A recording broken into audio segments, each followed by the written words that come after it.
خبر غلام غوث ناصری امریکا د افغانانو شتمنۍ آزاد کړي. نور حال را سره په ویډیو کې وګورئ. په سلامونو محرک علیکم. پیښه د رسیدو په چارو کې دولت وزارت مالی او اداري مرستیال غلام غوث ناصری ویلي چې بشري مرستو باید له سیاسي مسایلو جلا وي او افغانستان سره باید ل ډیرې مرستې وشي. نوموړي نن په کابل کې له ځپلو سره د وروستي مرستو سپارلو پر مهال له امریکا وغوښتل چې په افغانستان کې د اقتصادي مرستونو د حل لپاره دغه هیواد کنګل شوی شتمنۍ آزاد کړي.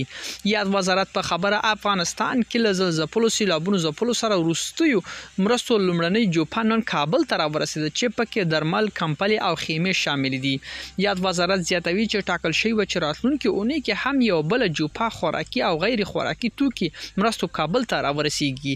منګرو دا و زموږ چمتو شوی ویډیو کستا سوي ویډیو په اړه کوم نظر پیشنهاد لري موږ سره په کومنټونو کې شریک کړئ او د لا خلو ویډیوګان لپاره لموږ سره پات شئ. تر بیا خې چاره.